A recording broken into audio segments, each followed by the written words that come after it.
की गुंडागर्दी करी है ये डॉक्टर रितु से। सड़कों पर लड़ती हुई एक संघर्षशील बहादुर बेटी को रेस्ट कीजिए, अपराधी को रेस्ट कीजिए, अपराधी को रेस्ट कीजिए, अपराधी को रेस्ट कीजिए। पुलिस को ललकारती दलित समुदाय की ये बहादुर बेटी।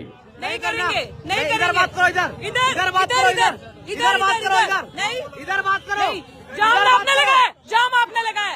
दिन से दिल्ली की सड़कों पर इंसाफ की लड़ाई लड़ रही है दलित समाज की बहादुर बेटी रितु सिंह। बड़े छोटी ऑर्गेनाइजेशन जो भी सुन रहे हैं, you all have to come. अब ये हमारी, अब लिटरली बता रही हूँ, हिस्सेदारी की भागीदारी की लड़ाई हो चुकी है।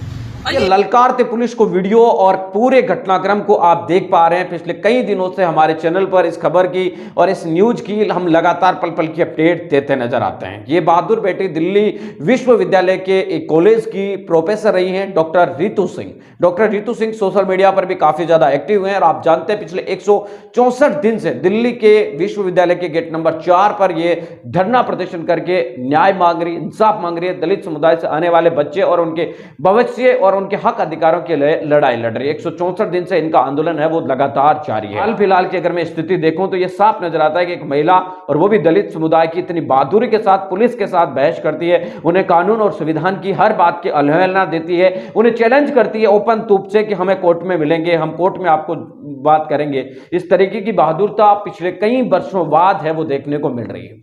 मैं ये कहना चाहता हूं कि पिछले कई दिनों से, यानी 164 दिन बहुत लंबा वक्त होता है, 164 दिन से लगातार प्रोफेसर रितु सिंह दिल्ली के धरना प्रदर्शन है वो कर रही है। लेकिन उसके बावजूद बड़े बड़े लोग उनके पक्ष में आने के सोशल मीडिया पर दावे करते हैं, लेकिन उसके बावजूद भी खुलकर साथ क्यों नहीं पा रहे मुझे समझ नहीं आ रहा। पिछले दिनों प्रोफेसर रितु सिंह ने 6 फरवरी को एक बड़ा कॉल बुलाया था जिसमें कई विधायकों के आने की संभावना थी। सोशल मीडिया पर भी लिखा था, जिग्नेश मेवाड़ी ने लिखा, चंद्रशेखर ने लिखा, लेकिन उसके बावजूद वहां पर कोई नहीं पहुंचा। हालांकि उसके बावजूद रितु सिंह के समर्थन में कई सारे लोग, दिल्ली से बाहर के लोग पहुंच चुके थे।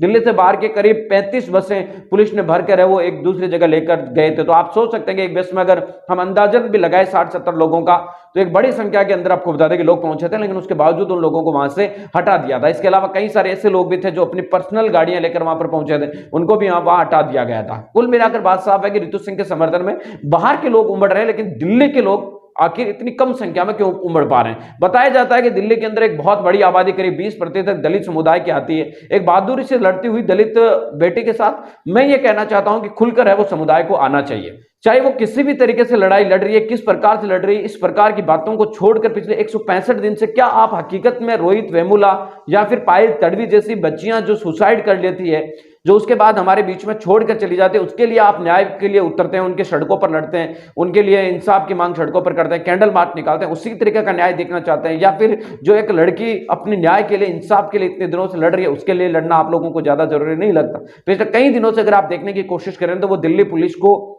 सड़कों पर जिस बहादुरी के साथ लड़ती है, जिस बहादुरी के साथ आपको बता दें कि आवाज उठाती है, इससे एक बात नजर आती है कि हकीकत में उन्होंने कुछ तो पढ़ा है और वो दहाड़ है वो नजर आती है कि शिक्षा किस श्रेणी का दूध है। एक दलित बच्ची जो हौसला बढ़ाती है कहीं महिलाओं का और कहीं लड़कियों का द्वारा दी गई बातें और उनके द्वारा कही जाने वाली सोशल मीडिया पर उनके वीडियो काफी ज्यादा कहीं सारी लड़कियों के लिए प्रेरणा स्रोत बन सकती हैं, जो कि डरती हैं अपने हक अधिकारों की आवाज उठाने के लिए। इस प्रकार की लड़ाई के आखिर रितु सिंह इस लड़ाई को कितने दिन के लिए आगे लेकर जा पाती है, कितने दिन से प्रोफेसर रितु सिंह आगे लड़ती है, यह देखना बहुत दिलचस्प